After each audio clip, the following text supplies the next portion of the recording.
कभी कभी ऐसा होता है ना कि कोई बड़ा फैसला सामने खड़ा होता है और हम बस जम जाते हैं।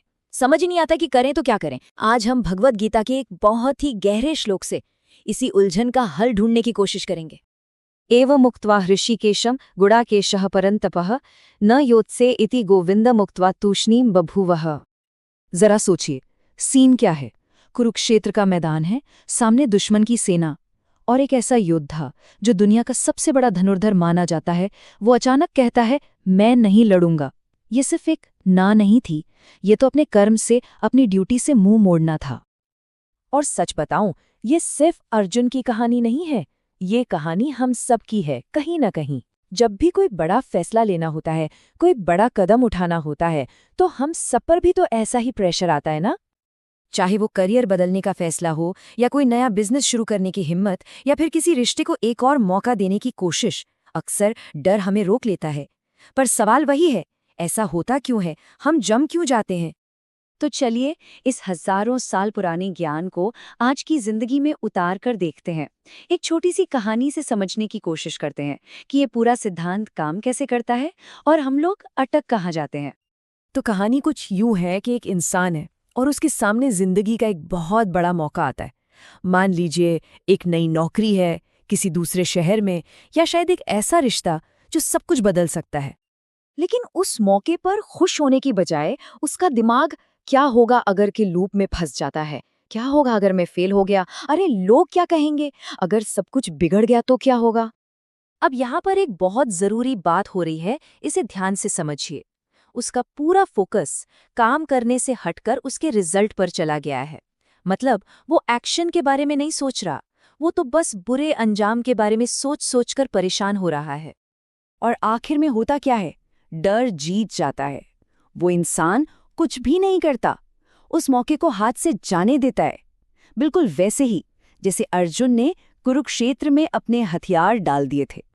तो सवाल ये है कि क्या उस इंसान की गलती थी, या फिर डर लगना तो नेचुरल है। चलिए अब गीता की रोशनी में देखते हैं कि असल में गड़बड़ हुई कहाँ। असली प्रॉब्लम ये थी कि उसने अपनी खुशी को, अपनी वैल्यू को काम के नतीजे से जोड़ लिया था। जबकि गीता क्या कहती है? गीता कहती है कि हमारा कंट्रोल सिर्फ कर्म पर है, एक्शन पर है, उसके फल पर तो है ही नहीं। और जानते हैं, यही एक सोच हमें हर तरह के डर से आजाद कर देती है। तो अगली बार जब भी ऐसा डर महसूस हो, तो ये 3 स्टेप्स याद रखिए। पहला, अपने डर को एक्सेप्ट कीजिए, उससे लड़िए मत। दूसरा, खुद से पूछिए कि इस मोमेंट में मेरी जिम्मेदारी क्या है, मेरा कर्म क्या है। और तीसरा, बस उस कर्म को कर दीजिए बिना रिजल्ट की परवाह किए। अच्छा, जब कोई इस तरह से सोचना और जीना शुरू कर देता है, तो जिंदगी में आखिर बदलता क्या है? चलिए इसके फायदों पर एक नजर डालते हैं। जरा सोच कर देखिए, एक ऐसी जिंदगी जहां फेल होने का डर ही नहीं है, जहां हर काम एक बोझ नहीं बल्कि एक मौका लगता है, जहां मन बिल्कुल शांत है क्योंकि उस पर नतीजों का कोई बोझ ही नहीं है। इसी को तो कहते हैं सच्ची वाली भीतरी शांति। लेकिन एक मिनट, इसका मतलब ये बिल्कुल नहीं है कि हम काम करना ही छोड़ दें और बस हाथ पर हाथ धरे बैठे रहें। नहीं, गीता आलसी बनना नहीं सिखाती, वो जिम्मेदार बनाती है। और ये सबसे जरूरी बात है, चलिए इसे समझते हैं। गीता में शांति का मतलब भागना नहीं है, जिम्मेदारियों से मुंह मोड़ना नहीं है। असली शांति तो तब मिलती है जब हम अपनी जिम्मेदारियों को, अपने कर्म को पूरी ईमानदारी और सही नियत से पूरा करते हैं। हम में से ज्यादातर लोग ये सोचते हैं ना कि हमारे पास तो कुछ है ही नहीं, हम शुरू कैसे करें। लेकिन एक मिनट रुककर देखिए, हमारे पास वक्त है, हमारे पास सीखने की काबिलियत है, हमारे अंदर कुछ न कुछ हुनर तो है ही। और आज के ज़माने में तो हाथ में ये फ़ोन जैसी कमाल की टेक्नोलॉजी है। ये सब हमारे टूल्स हैं, हमारे साधन हैं। और आत्मनिर्भरता किसी मिरेकल का इंतज़ार करने का नाम नहीं है।